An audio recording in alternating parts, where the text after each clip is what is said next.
बिस्मिल्लाहिर्रहमानिर्रहीम, अस्सलाम वालेकुम। उम्मीद है आप लोग खैरियत से होंगे। आज हमने लेक्चर सीरीज़ के जिस लेक्चर पे बात करनी है that is lecture number 15 mathematics 10 है और यूनिट 1 है। और जो इस एक्सरसाइज डिस्कस हो रही है दैट इज़ 1.3, इसके फर्स्ट 5 क्वेश्चंस हम बड़े डिटेल से डिस्कस कर चुके हैं। इस लेक्चर 15 में हम जो 2 क्वेश्चन डिस्कस करेंगे दैट इज़ क्वेश्चन नंबर 6 और 7, बाकी मैं आपको नेक्स्ट लेक्चर में कराऊँगा। अच्छा, आज जो टाइप एक्चुअली डिस्कस होगी दैट इज़ टाइप नंबर 2। मैंने लिखा है a into polynomial of x plus b divided by polynomial of x is equal to c। अगर आप ज़रा ध्यान दें तो इसमें a, b और c ये तीनों जो हैं ये रियल नंबर्स हैं। a b c कोई भी रियल नंबर हो सकते हैं। साथ एक a के साथ एक पोलिनोमियल है और b उसी पोलिनोमियल से डिवाइड हो रहा है। अगर ऐसी टाइप हो तो इस टाइप को हम कन्वर्ट कर सकते हैं किस में, रिड्यूस कर सकते हैं क्वाड्रेटिक इक्वेशन में, और फिर उस क्वाड्रेटिक इक्वेशन को तीनों मेथड जो हमने डिस्कस किए हुए हैं कि फैक्टराइजेशन, कंप्लीटिंग स्क्वायर मेथड और अप्लाइंग क्वाड्रेटिक फार्मूला, उन तीनों में से किसी एक से कर सकते हैं, आपकी अपनी मर्जी। अच्छा, अब ऐसा है कि ये देखें, अगर आप ज़रा ध्यान दें तो ये आपका कांस्टेंट c, वो ये आपका b और a यहाँ पर 1 है, लिखना नहीं है, यानी a p of x plus b divided by p of x is equal to c। तो ये वही सेम फॉर्म है। अगर ऐसी सिचुएशन आए तो ये जो p ऑफ x होगा, ये पोलिनोमियल ऑफ x जो होगा, इस पूरे को आपने लेट कर लेना। हम सॉल्यूशन लिख के कुछ इस तरह से सॉल्व करेंगे, इसको ध्यान से देखें। यानी ये फॉर्म आए तो इसको क्वाड्रेटिक में आपने किस तरह से रिड्यूस करना है, ध्यान से देखें। वो जो पोलिनोमियल है 2x² + 1 उसी से डिवाइड हो रहा है। एक्चुअली बुक में ये ब्रैकेट नहीं, आप डालें तो एक ही बात है। ये 2x² + 1 divided by 3 divided by 2x² + 1, ये दोनों सेम हैं। वही polynomial plus b divided by वही b mean that can be any value, वो कोई फ़र्क नहीं पड़ता। अब हमारे पास अगर ऐसा हो तो इस सेम वैल्यू को आपने किसी और वेरिएबल के इक्वल रखना है। यहाँ पर हम y इंट्रोड्यूस कराते हैं, आपके बुक में y है, तो हम लिखेंगे let 2x² + 1 is equal to y। यानी जहाँ पर ये होगा वहाँ पर आप क्या पुट करेंगे y, तो हमारे पास बनेगा कुछ ऐसे कि y plus 3/y is equal to 4। देखिए कितनी आसान सी फॉर्म बन गई है, y plus 3/y is equal to 4।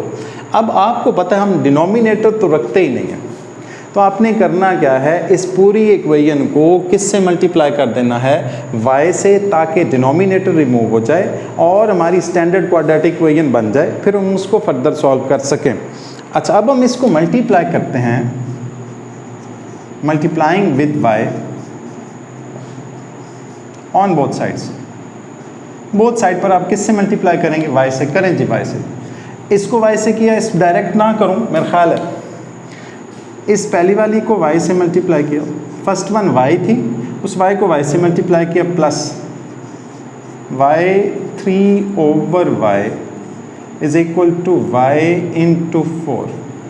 अब ये वाला y जो है इस y से कैंसिल, आपकी फॉर्म बनी है हमारे पास कुछ ऐसे, y² + 3 is equal to 4y। अब आपको पता है हम सबको स्टैंडर्ड फॉर्म के लिए एक साइड पर शिफ्ट करते हैं ताकि हम उसको सॉल्व कर सकें। हमारे पास बना y² - 4y + 3 is equal to 0। ये कैसे हो गया भाई, इधर प्लस 4y था, इक्वालिटी के इस तरफ आया तो क्या हो गया है, -4y + 3 इज इक्वल टू 0। अब यहाँ से आप 3 मेथड अडॉप्ट कर सकते हैं, फैक्टराइजेशन, कंप्लीटिंग स्क्वायर मेथड या फिर अप्लाइंग क्वाड्रेटिक फार्मूला। लेकिन अगर फैक्टराइजेशन से हो रहा हो तो वो थोड़ा शॉर्ट भी हो जाता है और आसान भी है, तो उससे कर लिया करें। कंप्लीटिंग स्क्वायर मेथड से ये वाले क्वेश्चन 100% हो जाते हैं, अवॉइड कर लें। हम डायरेक्ट क्वाड्रेटिक अप्लाई कर सकते हैं उस सूरत में जब आपकी फैक्टराइजेशन ना हो रही हो, ठीक। अब 3 के ऐसे 2 फैक्टर के 4 बने, बड़े आराम से बन जाता है। 3 1 ज़ा 3 और 1 को एडजस्ट करें तो बड़े आराम से 4 बनता है। हम लिखेंगे y² - 3y - y + 3 is equal to 0। 3 के मैंने 2 फैक्टर बनाए, -3y -5 पहले और 3y -3y को बाद में लिख दूँ तो कोई फ़र्क नहीं पड़ता। इन दोनों से आपने y कॉमन लिया, हमारे पास आएगा y -3, -1 कॉमन लिया तो y -3, okay, is equal to 0। इसको आपने कॉमन लेके 1 टाइम लिखा, ठीक, y -3 और साथ लिखा y -1 इज इक्वल टू 0। इन दोनों फैक्टर्स को आपने किसके इक्वल रखना है? 0 के। क्यों? क्योंकि इन दोनों का प्रोडक्ट जो है, 2 फैक्टर हैं, उनका प्रोडक्ट अगर 0 हो तो दोनों फैक्टर्स को किसके इक्वल रखते हैं? 0 के। और दरमियान में क्या लिखते हैं? और। चेक करें जी, कैसे करेंगे हम? हमने किया क्या? y -3 इम्प्लाइज दैट डाला मैंने, y -3 इज इक्वल टू 0, दरमियान में लिखूंगा, और y -1 इज इक्वल टू 0। अब मैं एक काम कर सकता हूँ, यहाँ पर y की वैल्यू निकाल सकता हूँ, यहाँ भी y की वैल्यू निकाल सकता हूँ, लेकिन उससे आपका एक स्टेप बढ़ जाएगा बिला वजह। y की वैल्यू फाइंड आउट करने की ज़रूरत नहीं है इसमें। क्यों भाई? जब y की वैल्यू किसी एक्सप्रेशन के इक्वल हो, मतलब क्या होगा? किसी एक वैल्यू के इक्वल होती है, अगर x² y के इक्वल होता, कुछ ऐसा हमने रखा होता, तो फिर बेशक फाइंड आउट कर लेते, पुट करेंगे तो आपके स्टेप भी बच जाते, आसान भी हो जाता। अब y की वैल्यू चूंकि एक से ज़्यादा टर्म्स हैं, एक 2x² है, एक +1 है, तो डायरेक्ट पुट कर लें, उससे आपका क्वेश्चन थोड़ा आसान हो जाएगा और 1-2 स्टेप बच जाएंगे। हमने किया क्या? इस y की वैल्यू प्लेस की। y की वैल्यू क्या थी? 2x² +1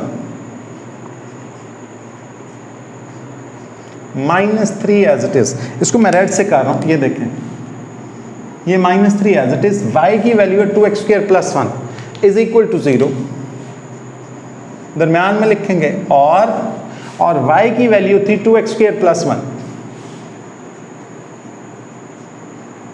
-1 पहले से था, इज इक्वल टू 0।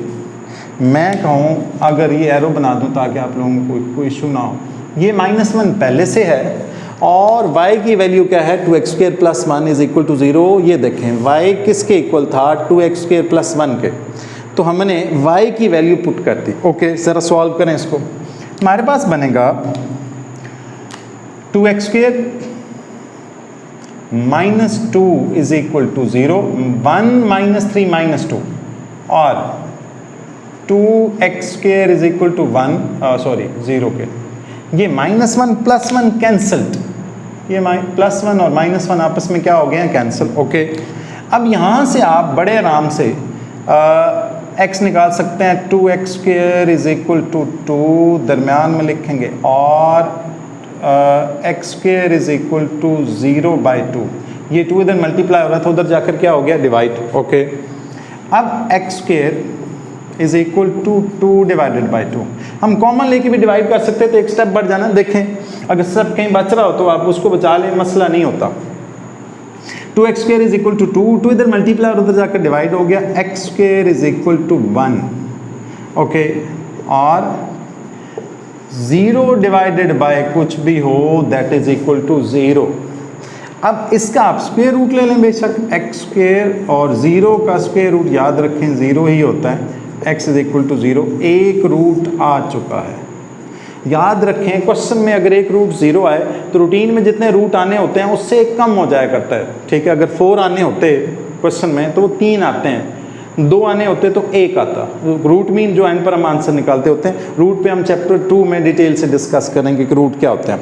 अच्छा, x² इज इक्वल टू 1, हमने तो x निकालना है तो हम इसका क्या ले लेंगे? Square root, taking square root on both sides, plus minus √1, square root से कैंसिल, हमारे पास रह गया x इज इक्वल टू +-1। एक तो 2 रूट ये निकले, एक +1 और -1, दरमियान में और एज इट इज़, और x इज इक्वल टू 0। चलें जी, दोबारा से लिखने की ज़रूरत नहीं है, इसको एज इट इज़ रहने दीजिए, ये मैंने पहले ही निकाल लिया था। अब आपने सिंपली क्या लिखना है? सॉल्यूशन सेट लिखना है, जिसको मर्जी पहले लिखें, जिसको मर्जी बाद में लिखें, क्वेश्चन पे फर्क नहीं पड़ता। 3 रूट हैं, तीनों सेपरेट करके लिख लें। मैं ऐसे लिख रहा हूँ -1 0 और 1। अगर आप 1 0 -1 लिखते थे तब भी ठीक था। एक और काम कर लेते, ये चूंकि बुक वाले ने ऐसे लिखा मेरा ख्याल है तो मैंने ऐसे लिख दिया। अगर आप ऐसे लिखते solution set 0 + -1 that is also correct. ठीक है, कोई फर्क नहीं पड़ता। ये आपका आंसर। ठीक, ये हमने कौन सा क्वेश्चन किया? Question number 6। अब हम आ रहे हैं क्वेश्चन नंबर 7 की तरफ। देखें जरा, हमारे पास है x/x-3 एक जे फॉर्म, फिर इसी का उसने रेसिप्रोकल लिया हुआ है। ठीक, और टाइप हमारे पास क्या है कि p(x) और उसी से डिवाइड हो। डिवाइड होने का मतलब क्या है कि उसी का एक्चुअली क्या हो? रेसिप्रोकल हो। तो हम इसका सॉल्यूशन लिखेंगे, इस पार्ट को रिलेट कर लेंगे। आप चाहें तो इसको भी कर सकते हैं, लेकिन पहले वाले को कर लें तो ज़्यादा बेहतर है। हम लिखेंगे लेट x/x-3 = y। अगर इसका रेसिप्रोकल ले लें, यानी इसको उल्टा कर दें और इसको भी उल्टा करें, इसके नीचे 1 एक्चुअली, तो ये y क्या हो जाएगा? 1/y हो जाएगा। तो हम इसको ऐसे लिख सकते हैं, यानी x-3 / 3 हो, that is equal to 1/y। अब हुआ क्या है? हुआ ये है कि जहां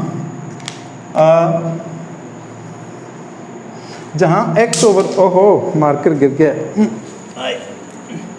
जहां x/x-3 है वहां हम क्या पुट करेंगे? y plus 4 as it is आएगा। जहां x-3/x है वहां हम क्या पुट करेंगे? 1/y, और 4 एज इट इज आएगा। साथ देखें जरा, हमारे पास कुछ इस तरह से आएगा, y प्लस 4 × 1/y। 4 मैंने एज इट इज लिखा, इसकी वैल्यू 1/y थी, वो मैंने प्लेस की इज इक्वल टू 4। हमने इसको किससे मल्टीप्लाई करना है? y से, ताकि डिनोमिनेटर रिमूव हो जाए। तो हम इसको मल्टीप्लाई करेंगे, multiplying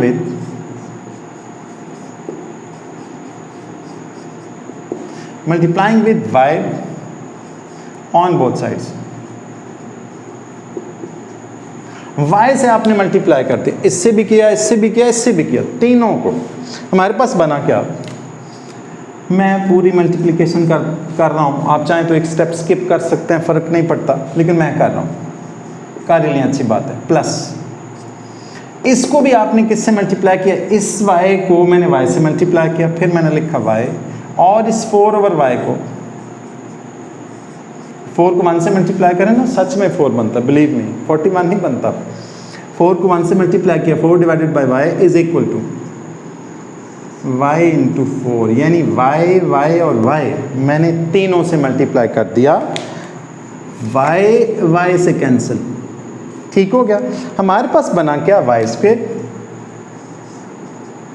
plus 4 is equal to 4y। ठीक, अब हमने इस क्वाड्रेटिक इक्वेशन पावर 2 होगी, याद रखें। इस क्वाड्रेटिक इक्वेशन को सॉल्व करने के लिए क्या करना है? सबको एक साइड पर शिफ्ट करना है। तुम्हारे पास बनेगा y² - 4y plus 4 is equal to 0। 4 के ऐसे दो फैक्टर के क्या बने? -4 बने, तो वो क्या बनेगा? -2 और -2। तो हम इसको लिख सकते हैं, वैसे फार्मूला अगर कंप्लीट करना चाहें वो भी हो सकता है इस क्वेश्चन में, लेकिन मैं फैक्टराइजेशन ही कर रहा हूँ। y² - 2y plus 4 is equal to 0। मैंने 4 के दो फैक्टर बनाए, -2 को -2 से मल्टीप्लाई करेंगे, +4 -2 कितना बनता है? -4। ठीक, तो अब आपने पहले दोनों से और आखिरी दोनों से क्या लेना है? कॉमन लें जी, कॉमन। हमारे पास आएगा y, आप कॉमन लेंगे तो y - 2 कॉमन लेंगे तो y - 2 इज इक्वल टू 0। ठीक हो गया। अब आपने y - 2 को 1 टाइम और y - 2 को 1 टाइम लिखना, हम इसको लिख सकते हैं, मैं ज़रा ये इसको ऐसे कर दूं तो हम इसको लिख सकते हैं y - 2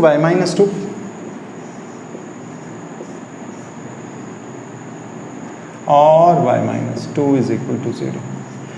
ये दोनों सेम हैं, आपने इन अगर दो फैक्टर सेम आ जाएं तो उन दोनों का हम क्या बना लेते होते हैं, होल स्क्वायर बनाएं जी। y-2 whole square is equal to 0। ठीक हो गया। अब स्क्वायर को खत्म करने के लिए हम क्या करते होते हैं, स्क्वायर रूट लेते हैं। हम लिखेंगे taking square root on both sides, on both sides. Okay, लें जी स्क्वायर रूट, हमारे पास आएगा y-2 इसका स्क्वायर, और 0 का स्क्वायर रूट तो आपको पता ही है 0 होता है। ये इससे कैंसिल, हमारे पास रह गया y-2 is equal to 0, y is equal to 2। बल्कि इसको ऐसे ही रहने दें, हम y की वैल्यू प्लेस कर लेंगे। y की वैल्यू क्या थी भला, y किसके इक्वल था, x ओवर x माइनस 3 के। यहाँ पर मैं y की वैल्यू जो है वो प्लेस कर रहा हूँ, दैट इज किसके इक्वल है, x over x minus 3। Put करें जी, y की वैल्यू थी x over x minus 3 minus 2 is equal to 0। अब मैंने इस पूरी इक्वेशन को x माइनस 2 से मल्टीप्लाई कर देना है, ताकि क्या हो जाए, इसके डिनोमिनेटर क्या हो जाए, रिमूव हो जाए। या आप सिंपली ये भी कर सकते हैं कि x माइनस 2 को किससे मल्टीप्लाई कर दें, इस माइनस 2 से, तब भी ठीक है, तो मर्जी है आपकी। Multiplying with x minus 3, x minus 2 शायद मैं कह रहा था, that is x minus 3 actually, ये x minus 3 on both sides. 0 से मल्टीप्लाई करें तो कोई फर्क नहीं पड़ता, बेशक उधर मत लिखें। मैंने इसको भी x माइनस 3 से मल्टीप्लाई किया, इसको भी x minus 3 divided by x over x minus 3 minus x minus 3 को मैंने मल्टीप्लाई किया 2 से। बेशक आप 2 पहले लिखें, कोई फर्क नहीं पड़ता। अब ये x माइनस 3 से कैंसिल, मेरे पास रह गया x माइनस 2 को अंदर मल्टी, ये 2 है याद रखें, और उससे पहले माइनस है, माइनस 2 को अंदर मल्टीप्लाई करेंगे तो minus 2x plus 6 is equal to 0। अब x minus 2x minus x plus 6 is equal to 0, और minus x is equal to minus 6। मैंने माइनस इधर रखा, माइनस को उधर जाकर पॉजिटिव भी कर सकते हैं। x से ये सॉरी नेगेटिव से कैंसिल, तो x इज इक्वल टू किसके, 6 के। इसका एक ही रूट आया है। इस क्वेश्चन में आंसर 6 है, और इससे प्रीवियस क्वेश्चन में आंसर है -1 0 1। आप ये भी लिख सकते हैं 0 प्लस माइनस 1। आपका ये वाला लेक्चर एंड हुआ। अगले लेक्चर 16 में मैं आपको कराऊंगा, क्वेश्चन 7 तक हो गया, तो 8 और 9 वो भी बिल्कुल सेम यही है।